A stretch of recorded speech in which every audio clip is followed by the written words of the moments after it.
नमस्कार, SPT news में आपका स्वागत है। पेश है 31 जनवरी शुक्रवार दोपहर 3:15 बजे राजस्थान की 15 बड़ी खबरें। सबसे पहले एक नजर डालते हैं आज की हेडलाइंस पर। विधानसभा में राज्यपाल और डोटासरा में तीखी नोकझोंक। गवर्नर ने कहा, पिछली सरकार में राजस्थान की साख खराब हुई, इस गवर्नमेंट में एक भी पेपर लीक नहीं। वाराणसी में नाव डूबी, 10 पर्यटकों को बचाया। हरियाणा आएंगे 7 राज्यों के डीजीपी, गैंगस्टर, आतंकवाद, नशा तस्करी पर करेंगे मंथन। पंजाब सीएम मान चुनाव आयोग पर भड़के। जनसेवा हॉस्पिटल में 5.25 किलो के बच्चे ने लिया जन्म। और अब खबरें विस्तार से सुनिए।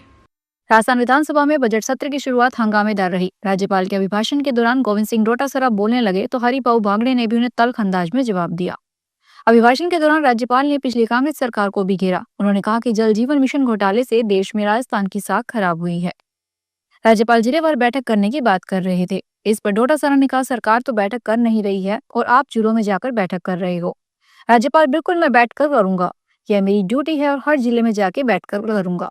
विधानसभा में हाल के वर्षों में यह पहला मौका है जब टोका टोकी होने पर राज्यपाल ने किसी विधायक को व्यक्तिगत रूप से जवाब दिया हो।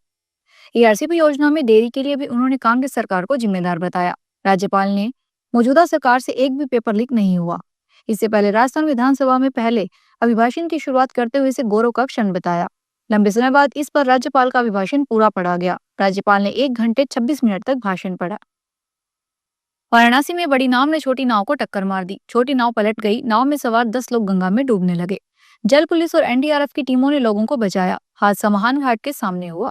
काशी में इस वक्त 40 लाख लोगों की भीड़ है। इसके चलते 31 जनवरी से 5 फरवरी तक विश्व प्रसिद्ध दशामशेष घाट से लेकर 80 घाट तक घाटों की गंगा आरती रोक दी गई है। होटलों से लेकर धर्मशालाओं के कमरे फुल हैं तो सरकारी स्टे कैंप भी हाउसफुल हैं। संगठित अपराध, नशा तस्करी, आतंकवाद, गैंगस्टरों सहित अन्य आपराधिक गतिविधियों पर अंकुश लगाने के उद्देश्य से आज उच्च स्तरीय अंतर राज्य समिति की बैठक आयोजित की जा रही है। हरियाणा के पंचकुला में होने वाली इस बैठक में 7 राज्यों के पुलिस महानिदेशक सहित एनआईए के वरिष्ठ अधिकारी भाग लेंगे। इस बैठक में हरियाणा के अलावा पंजाब, हिमाचल प्रदेश, राजस्थान, दिल्ली, उत्तराखंड, चंडीगढ़ के पुलिस महानिदेशकों तथा नारकोटिक्स कंट्रोल ब्यूरो और एनआईए के वरिष्ठ अधिकारी भाग लेंगे। दिल्ली के पंजाब के मुख्यमंत्री भगवंत मान के आधिकारिक निवास कपूरथला हाउस पर चुनाव आयोग की टीम ने छापेमारी के बाद आम आदमी पार्टी ने भाजपा को घेरना शुरू कर दिया है। एक तरफ दिल्ली के मुख्यमंत्री आतिशी ने भाजपा पर सवाल उठाए, वहीं पूर्व सीएम अरविंद केजरीवाल भी भाजपा पर निशाना साध रहे हैं। अब सीएम भगवंत मान ने भी उन्हें अपना गुस्सा जाहिर किया है। उन्होंने सोशल मीडिया एक्स पोस्ट पर लिखा है कि दिल्ली में मेरे मुख्यमंत्री निवास कपूरथला हाउस में दिल्ली पुलिस ने रेड की। मेरे परिवार की औरतों के कपड़े वाले संदूक तक की जांच की। श्रीगंगानगर के टाटिया यूनिवर्सिटी परिसर से doctor S Tatia MCH and research centre में 5 किलो 260 ग्राम के बच्चे ने जन्म लिया है। सामान्यतः जन्म लेने वाले बच्चों का वजन 3 से 3.5 किलो के बीच होता है। देश में 5 किलो से ज्यादा वजन लेने के बच्चे बहुत कम होते हैं। हॉस्पिटल के मुख्य प्रशासनिक अधिकारी प्रोफेसर बलजीत कुलड़िया ने बताया कि बच्चे की मां रेशमा गांव कालिया की 4G की बड़ी रहने वाली है। उनकी पत्नी मंगल सिंह 30 साल की है। रेशमा की डिलीवरी जन सेवा हॉस्पिटल के स्त्री रोग एवं प्रसूति विशेषज्ञ डॉक्टर निधि धिंगड़ा ने करवाई है। उत्तर प्रदेश के प्रयागराज में महाकुंभ में लंबे जाम और भीड़ का असर राजस्थान के श्रीगंगानगर की गाजर मंडी पर पड़ा है। जाम में ट्रक फंस जाने से पहले यहां से सप्लाई हुई गाजर गंतव्य तक नहीं पहुंच पा रही है। ऐसे में श्रीगंगानगर के गाजर किसानों ने शुक्रवार को मंडी में गाजर नहीं लाने का फैसला किया। श्रीगंगानगर गाजर मंडी में हर दिन करीब 7,500 क्विंटल गाजर आ रही है। ऐसे में शुक्रवार को मंडी में सन्नाटा पसरा रहा। गांव साधु वाले स्थित गाजर मंडी में सामान्यतः सुबह करीब 5 बजे से गाजर की आवक शुरू हो जाती है। यहाँ बड़ी संख्या में ट्रालियों में गाजर लाद कर लाई जाती है। इनकी गंग नहर के किनारे धुलाई की जाती है। यहाँ से यह गाजर पंजाब, हरियाणा, उड़ीसा, छत्तीसगढ़, उत्तर प्रदेश, बंगाल, बिहार और देश के कई अन्य राज्यों में जाती है। प्रयागराज में कुंभ मेले के कारण पिछले कुछ दिनों में श्रीगंगानगर से रवाना हुए गाजर से लदे ट्रक जाम में फंसे हुए हैं। ऐसे में इस गाजर के खराब होने की आशंका है। इसके साथ ही महाकुंभ में जाम के चलते यहाँ से नए ट्रक भी रवाना नहीं हो रहे हैं। इसी को देखते हुए शुक्रवार को एक दिन के लिए काम बंद रखा गया। अगले 48 घंटे में राजस्थान में एक और पश्चिमी विक्षोभ सक्रिय होने की संभावना है। मौसम विभाग के जयपुर केंद्र के निदेशक राधेश्याम शर्मा ने बताया कि प्रदेश में एक बार फिर 2 से 4 फरवरी के बीच पश्चिमी विक्षोभ एक्टिव होने की संभावना है। इस दौरान 3 फरवरी को राजस्थान के अजमेर, कोटा, जयपुर और भरतपुर संभाग के कुछ इलाकों में बादल गरजने के साथ बारिश की संभावना है। पश्चिमी राजस्थान के बीकानेर संभाग में भी बारिश हो सकती है। पश्चिमी राजस्थान के बीकानेर और जोधपुर में भी हल्की बारिश होने की संभावना है। इसके बाद 13 फरवरी तक तापमान सामान्य से अधिक रहने की संभावना जताई जा रही है। राजस्थान के गुलाबी शहर जयपुर में मेट्रो का किराया बढ़ गया है। जेएमआरसी ने किराया दोगुना कर दिया है। इससे जयपुर मेट्रो के यात्रियों का सफर महंगा हो गया है। इस बढ़ोतरी के बाद अब यात्रियों को पहले से ज्यादा किराया देना पड़ेगा। जयपुर मेट्रो की शुरुआत 2015 में हुई थी। मेट्रो में एक से दूसरे स्टेशन की यात्रा करने के लिए यात्रियों को टोकन या स्मार्ट कार्ड का प्रयोग करना पड़ता है। ऐसे में यात्रियों के लिए दोनों में यह इजाफा भारी पड़ेगा। आम आदमी पार्टी के राष्ट्रीय संयोजक अरविंद केजरीवाल शुक्रवार सुबह 11:30 बजे चुनाव आयोग ऑफिस पहुंचे। दिल्ली की सीएम आतिशी और पंजाब सीएम भगवंत मान भी साथ पहुंचे हैं। इससे पहले केजरीवाल ने कहा कि हरियाणा के सीएम नायब सिंह सैनी ने दिल्ली में जहरीला पानी भेजकर आर्टिफिशियल वाटर क्राइसिस पैदा करने की कोशिश की है। ऐसे में उनके खिलाफ एफआईआर दर्ज की जानी चाहिए। दरअसल पूरा मामला यमुना जहर विवाद से जुड़ा हुआ है।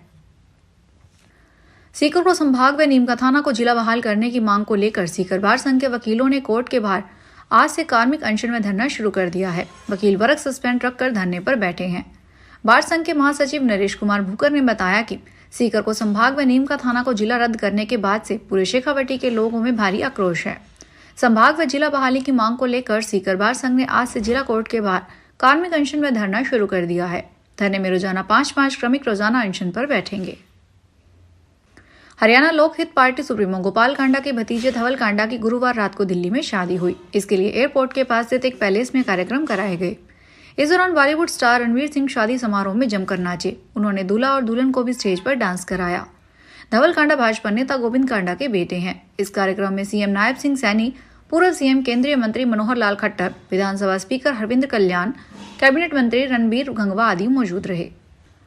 अलवर के जवान धीरेन्द्र सिंह राजपूत को सरकार ने गैलेंट्री अवार्ड देने की घोषणा की है। साल 2021 में जम्मू कश्मीर के पंथा चौक में चले सर्च ऑपरेशन के दौरान उन्होंने अपनी बटालियन को बचाने के लिए लश्कर-ए-तैयबा के आतंकी को सेना की गाड़ी से कुचल दिया था। असिस्टेंट कमांडर साजिल कुमार और उनके साथ आए जवानों ने वीरेंद्र सिंह को गैलेंट्री अवार्ड की सूचना घर पर आकर दी। इसके बाद से वीरेंद्र सिंह के घर में खुशी का माहौल है। भरतपुर के छोटे से गांव बुराना में ईगल स्कीम की थी कि छोटी हरी मिर्च का उत्पादन अब उस क्षेत्र की पहचान बन गया है। यहाँ की मिर्च की डिमांड जयपुर, आगरा और दिल्ली तक है। गांव के किसानों ने हरी मिर्च से अपनी तकदीर लिखी है।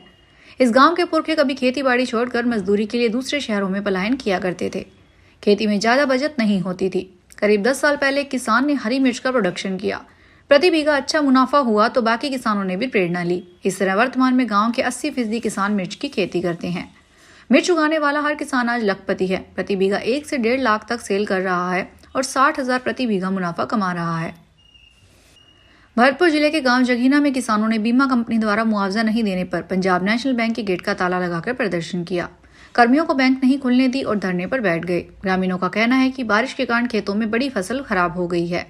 अभी भी करीब 1000 बीघा खेत में पानी भरा हुआ है। केसीसी धारक किसानों ने गाँव में ही पंजाब नेशनल बैंक ने पहले ही बीमा राशि काट ली, लेकिन 2 साल बाद भी किसानों को मुआवजा तो दूर की बात है, बीमा पॉलिसी तक मुहैया नहीं कराई है। टोंक जिले के हरभावता आश्रम के संत स्वामी बालकानंद महाराज को प्रयागराज महाकुंभ में महामंडलेश्वर की पदवी दी गई है। वे 1995 से 25 साल की उम्र से ही संत बन गए थे। इसके 30 साल बाद उन्हें यह पदवी मिली है। जूना अखाड़े के पीठाधीश्वर अवधेशानंद गिरी महाराज ने 23 जनवरी को अखाड़े की धर्म ध्वजा के नीचे माला पहनाकर उन्हें महामंडलेश्वर घोषित किया। उन्हें अमृत स्नान कराया गया। फिलहाल इस बुलेटिन में इतना ही। फिर हाजिर होंगे बड़ी खबरों के साथ। अगर आप भी अपने आसपास की छोटी बड़ी और महत्वपूर्ण खबरों से अपडेट रहना चाहते हैं तो सब्सक्राइब कीजिए हमारे चैनल एसपीटी न्यूज को और प्रेस कीजिए बेल आइकन पर।